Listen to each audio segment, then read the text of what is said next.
बहुत समय पहले की बात है। एक गांव में दो बहनें रहती थी। एक बहन का नाम अनाया और दूसरी बहन का नाम शनाया था। कहने को तो दोनों सगी बहनें थी, लेकिन दोनों के व्यवहार में दिन और रात जैसा अंतर था। अनाया और शनाया के परिवार वाले भी उन दोनों बहनों में भेदभाव करते थे। भोली दिखने में बहुत ज्यादा सुंदर थी, इसलिए घर वालों ने उसे सिर पर चढ़ा रखा था। वहीं दूसरी ओर अनाया का रंग काला था, इसलिए सभी उससे बुरा व्यवहार करते थे। उसकी बहन शनाया भी उसे बहुत भला बुरा सुनाती थी। शनाया काम करने में बहुत ही आलसी थी। वहीं दूसरी ओर अनाया दिन रात मेहनत करने में भी बिल्कुल नहीं हिचकिचाती थी। एक दिन अनाया अपने खेत में काम करने के लिए जाती है। अनाया अपने खेतों में बहुत ही लगन से काम करती थी। अनाया जब अपने खेतों से काम करके वापस लौट रही थी, तभी उसे किसी के जोर जोर से रोने की आवाज सुनाई दी। तभी उसने देखा कि थोड़ी ही दूरी पर एक घायल हिरन पड़ा हुआ है। वह दर्द से कराह रहा था। उस हिरन का लगातार खून बह रहा था, इसलिए अनाया बिना देरी किए उस हिरन को उठाकर अपने घर ले गई।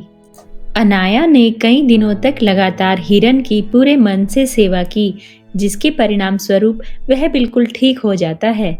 हिरण अनाया के सेवा भाव से बहुत ही खुश हुआ, लेकिन अब वह दोबारा अपने घर वापस जाना चाहता था।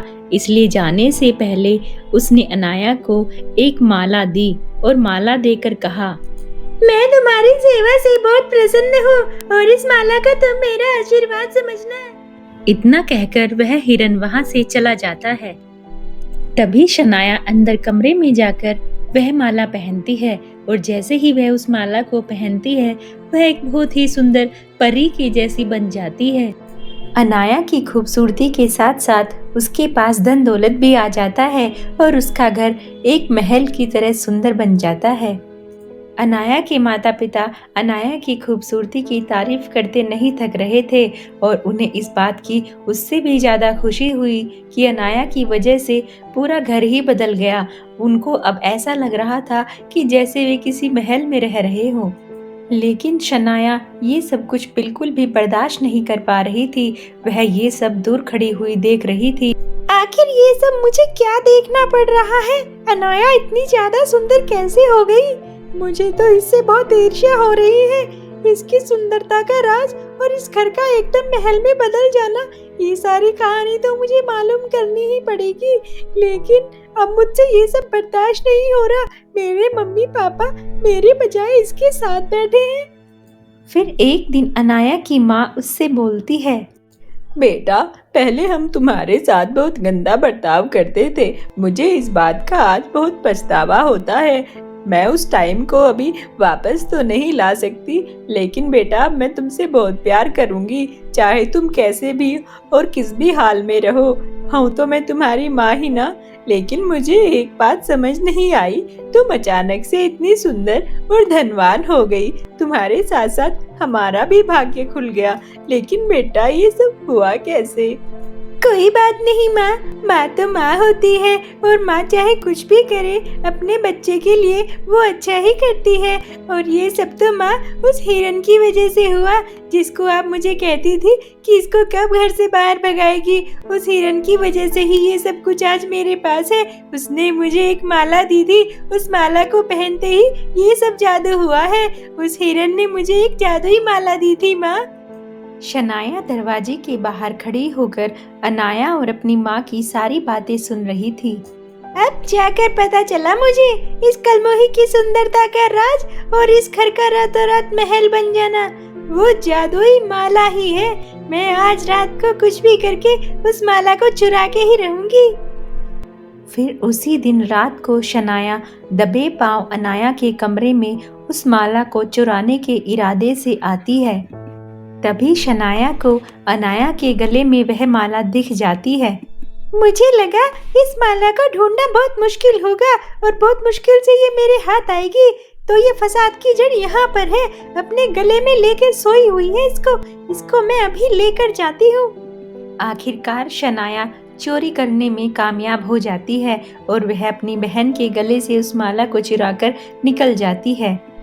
शनाया जैसे ही अपने कमरे में आती है तो वह उस माला को पहनती है। उस माला को पहनते ही शनाया एकदम बदसूरत और काली हो जाती है। उस माला का भी सांप बन गया। सांप को देखते ही शनाया जोर जोर से चिल्लाने लगी। शनाया की चीख सुनकर उसकी बहन अनाया उठ जाती है और दौड़कर उसके कमरे में जाती है। अनाया अपनी बहन को इतना बदसूरत और काली देखकर चौंक जाती है और वह यह भी देखकर चौंक जाती है कि एक काले रंग का सांप उससे लिपटा हुआ है। अनाया, प्लीज मुझे बचाओ अनाया, मेरे सांप से रक्षा करो अनाया, ये सांप नहीं, तुम्हारी वो माला है, मैंने सोते हुए तुम्हारे गले से उतार ली थी, मुझे माफ कर देना अनाया, लेकिन मुझे इससे बचाओ अभी। और देखो तुम्हारी माला की वजह से मैं कितनी बदसूरत और काली हो गई हूँ, मुझे बचाओ अनाया, मुझे बचाओ। उसके बाद अनाया ने सांप से हाथ जोड़कर विनती की और कहा कि मेरी बहन बहुत भोली है, उसे छोड़ दो। मैं उसे एक शर्त पर ही छोड़ूंगा, अगर वो यह वादा करेगी कि वो अब अच्छी इंसान बनकर रहेगी और किसी को परेशान नहीं करेगी और तुमसे माफी मांगेगी। मैं कसम खाती हूँ, मैं आज के बाद किसी को परेशान नहीं करूंगी और एक अच्छी इंसान बन के दिखाऊंगी, प्लीज मुझे छोड़ दो अब। शनाया के माफी मांगते ही वह एकदम पहले जैसी हो जाती है और वह सांप भी वापस माला के रूप में अनाया के गले में आ जाती है।